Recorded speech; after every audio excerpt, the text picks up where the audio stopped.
এনসিপির নেতা সার্জিস আলমের অভিযোগ আজকে তার বিরুদ্ধে ককটেল হামলা করা হয়েছে। কিছু দুর্বৃত্ত এসে তার গাড়িতে হামলা করে এবং ককটেল বিস্ফোরণ ঘটায়। উনি আজকে সাংবাদিকদের কাছে এই অভিযোগ করেছে। তো ইদানিং এনসিপির উপর কিন্তু একটা ধকল যাচ্ছে, প্রায় প্রতিটা জেলায় কিন্তু তাদের একটা না একটা সমস্যা ফেস করতে হয়।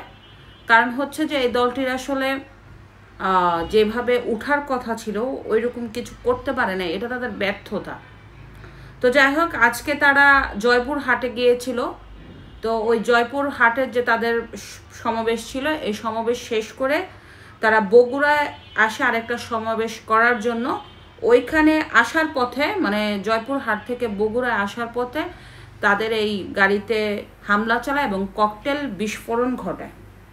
তো এটা তার অভিযোগ। এখন কথা হচ্ছে সত্যতা। এই অভিযোগ তিনি উঠাইছে।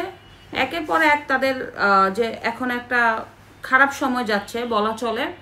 তো কারা এই বিস্ফোরণ ঘটালো, কারা এই হামলা করলো, নিশ্চয়ই এ ব্যাপারে পুলিশ তদন্ত করবে।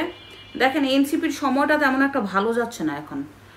যেমন এনসিপি জুলাইয়ের অন্যতম অনেকগুলি নেতার সমন্বয়ে একটি দল গঠন হয়, যেখানে ডক্টর ইউনূসের প্রত্যক্ষ এবং পরোক্ষভাবে তাদের প্রতি সুনজর আছে এবং রাষ্ট্রীয় টাকা খরচ করে তারা যেভাবে প্রত্যেকটা জেলায় সফর করলো এবং মানে রাষ্ট্রীয় যন্ত্র ব্যবহার করলো, এবং অনেকেই ধারণা করেছিল যে এই এনসিপির সামনে উজ্জ্বল ভবিষ্যৎ। তবে তাদের এই উজ্জ্বল ভবিষ্যৎ জলাঞ্জলিতে গেল।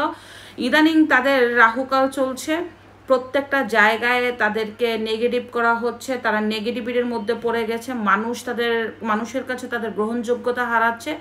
মানে এই দলটা থেকে আবার অনেক দলের নেতাকর্মীরা পদত্যাগ করছে, যেইখানে এই দলটাতে অনেক দলের নেতাকর্মীদের জয়েন করার কথা ছিল, কিন্তু জয়েন করার পরিবর্তে এখন ওখান থেকে মানে দলীয় নেতাকর্মীরা পদত্যাগ করছে। এখান থেকে বোঝা যাচ্ছে যে তাদের যে দলটার অবস্থা খুব একটা বেশি ভালো না। এর মধ্যে শাপলা প্রতীক নিয়ে আছে বিতর্কিত ঘটনা। জানেন যে এই দলটাকে নিবন্ধন দিয়ে দিয়েছে, কিন্তু এই নিবন্ধন পাওয়া সত্ত্বেও তাদের শাপলা প্রতীকই রাখবে।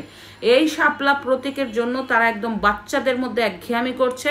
এই একঘেয়ামি করার জন্য মানে মানুষের কাছে হাস্যকরও হচ্ছে। তবে এটা একটা অজুহাত, আমি আগেই বলেছি। ডক্টর ইউনূস তাদেরকে, মানে এই নির্বাচন কমিশন তাদেরকে শাপলা প্রতীকই হয়তো বা শেষ পর্যন্ত দিতে পারে। তো যাই হোক, এই হামলা কে করেছে এটাই হচ্ছে বিষয়।